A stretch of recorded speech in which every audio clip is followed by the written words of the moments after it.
As reported by the Belfast Telegraph, scientists reverse aging process. A way to reverse aging has been discovered, which allows withered muscle to rebuild itself by turning back a biological clock.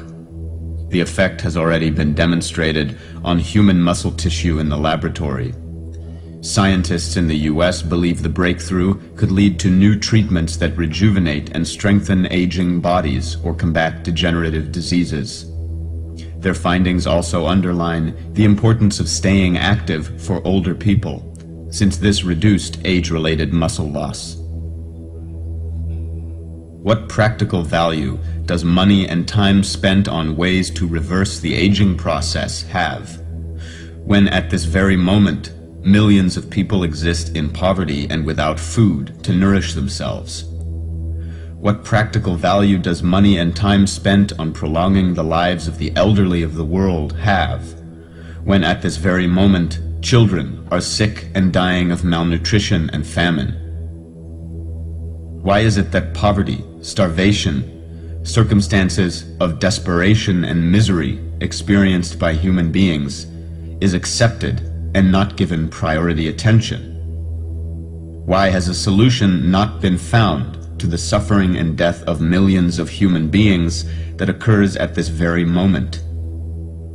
Why is combating the aging process and retaining a youthful body and appearance given funding and attention as a priority area of scientific research and development? Who is reviewing such research? Who is providing the funds?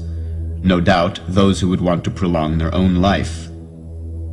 Does not the acceptance of such areas of research and development as having priority over the end of starvation and death of millions of children reveal that the majority of the scientific community is not considering the betterment and well-being of humanity, despite its claims to be doing so?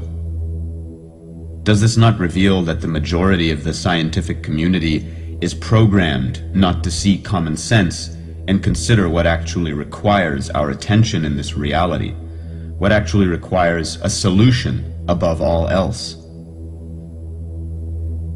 Does this not also reveal that the majority of human beings are programmed not to see common sense and do not regard the major problems of humanity as priority concerns? Peer review is part of the problem.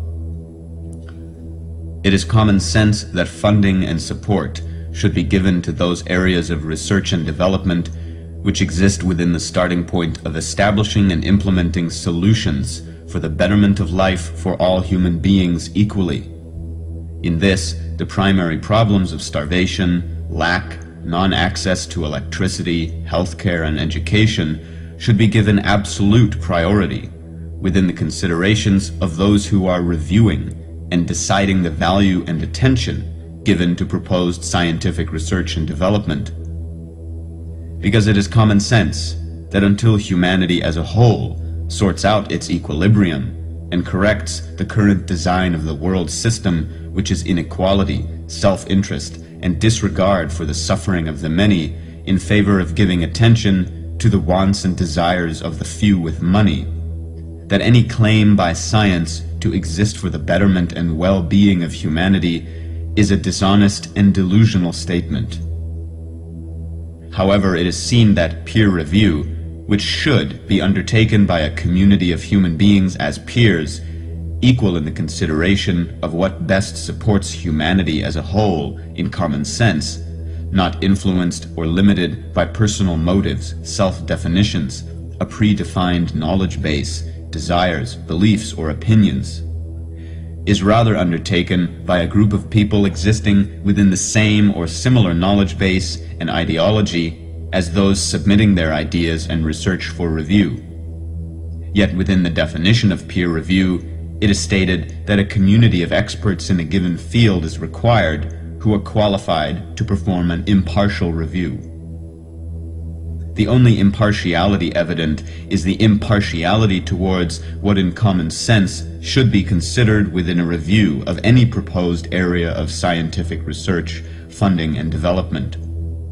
which is what actually is considering a solution to the priority problems of humanity at this moment.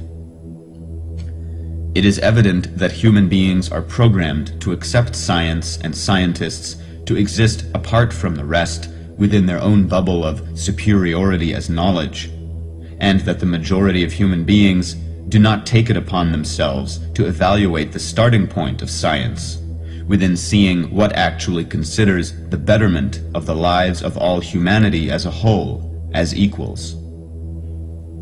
This reveals that human beings do not take it upon themselves to evaluate their own starting point, and that all exist within the consideration of only their own personal interests. And it is also evident in the nature of the majority of scientific research that within the scientific community, the common sense evaluation of one's starting point within considering if the research being participated in actually is relevant to the points in this world that require attention is neglected. What is needed is a community, a group of people that take it upon themselves to evaluate and purify their own starting point through self-honesty and common sense, and to evaluate the starting point of actions taken by all the major institutions of this world, within the consideration of what actually supports the well-being of all humanity. What is needed is a group of people willing to develop common sense in all ways, and to take the action required to spread awareness that there exists a monstrous waste of resources and money within the pursuit of research and development in areas of science and other institutions, resources and money that could be used to achieve an equal quality and standard of life for all humanity. It's time to wake up from the delusional belief that science is here for the benefit of humanity. It's time to ask the question, where is the voice of the people? And isn't it the people's duty, isn't it our duty, to be the voice of those in this world who are not able to have a voice?